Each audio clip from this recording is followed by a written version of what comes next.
Hey guys, how's it going? This is the Bald Metal Nerd coming at you with another video, and I want to start this video off by giving a big shout out over to Cloudy Myler and Derek over at Backwoods Metal for giving me the idea for this video. I know you guys were responding, I believe, to Handlebar Mustache, um, about common albums that everyone owns. This is going to be a very similar type of video.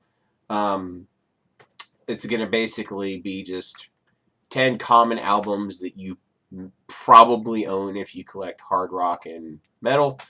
This is going to be a very general audience type of thing. I'm not going to do like top 10 common thrash releases or death metal or whatever. It's going to be just a very general audience. Excuse me. Hard rock and metal, and we're going to go through these in really no particular order. So, without further ado, let's get started.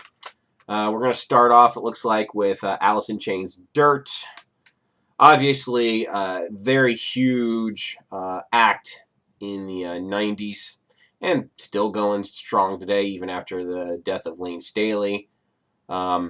Hugely influential band on the 90s, and honestly, probably close to my favorite band that really hit the big time in the 90s. So there you go. Alice in Chains' Dirt. Moving on from there, of course, this is going to be an easy gimme. Iron Maiden's Powerslave. A lot of you are going to have this one too. I mean, it's Iron Maiden. Everybody knows Iron Maiden. And I'm doing my best to include albums that other folks haven't done in their videos, but there will probably be one or two that other people have in their videos. So anyway, Iron Maiden, Powerslave. There you go. Moving on. Since some other people talked about Sabbath, here's my entry. It's Black Sabbath, Sabbath, Bloody Sabbath. Obviously an extremely classic and awesome release.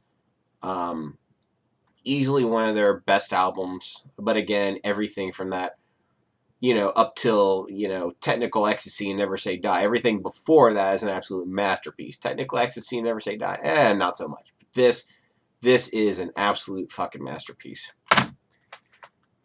Moving on, let's see. Another rather classic release is Alice Cooper's Welcome to My Nightmare. Obviously, he doesn't have nearly as prominent of a career as he did back today as he did in the 70s and the 80s, but still an absolute pillar of the hard rock and heavy metal community. And this is a wonderful album. Moving on from that, we're going to go with another pretty classic release. And we're going to go with Aerosmith's Toys in the Attic. It has two of their most famous songs. It has Walk This Way and Sweet Emotion on it, two of the biggest songs that they've ever done. Radio staples to this day, even though this was released back in the 70s. And here's one that a lot of you have, but you may not all have, but I'm sure many of you do. Anthrax Among the Living, widely regarded as a true masterpiece of 80s thrash, and I would agree with that statement. Then we're going to talk about, we're going to get into something that's, a bit of a 90s staple.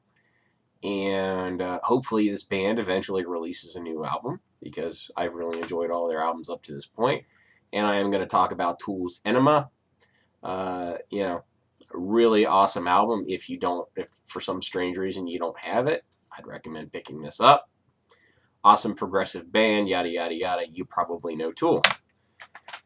And before I show off the last two, I know this was mentioned in one of the other videos. I'm going to talk about Guns N' Roses' Appetite for Destruction, the quintessential 80s hard rock album. Absolute 10 out of 10 masterpiece. Everybody should have this album. And now I'm going to talk about an album that is going to be pretty common in most metal fans' collections, and probably a lot of hard rock fans' collections too. And 20 million points for you if you can guess the one that I'm going to show after I show this one. Right? So here we go. Megadeth, Countdown to Extinction. Obviously, this is Megadeth's most successful, highest selling album, and in my opinion, it's kind of the pinnacle achievement of early 90s commercial metal. I absolutely love this album. Even though it's not as technical as Rust in Peace or as thrashy as Rust in Peace, I like it just as much as Rust in Peace, which is amazing. This thing is absolute gold. And then, of course, that's going to lead me to my number one pick.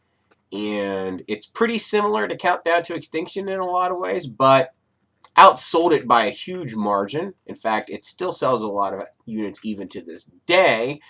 And if there's one album in this collection that non-hard rock fans and non-metal fans own, it's probably this one. If you can guess it, boy, aren't you a genius. Of course, I am talking about the Black Album by Metallica. Probably everyone on Earth nearly owns this album, right? It's one of the biggest selling albums of all time by anyone. And for good reason. It's excellent. It really is a great album. And I don't really need to talk much more about it because you've probably heard it 20 million times already. And honestly, I use this a lot in my listening reference, to evaluate how things sound, because the production on this album is so ridiculously good. So anyway, that's pretty much it. Those are my 10 common metal / hard rock albums that a lot of people probably own. Not necessarily everyone, but I'm guessing a lot of you probably have those. So anyway, that's pretty much going to wrap this up. As always, if you like me, thumbs up. If you hate me, thumbs down. Share, subscribe, all that fun stuff. Thank you so much for watching. I'll catch you guys next time.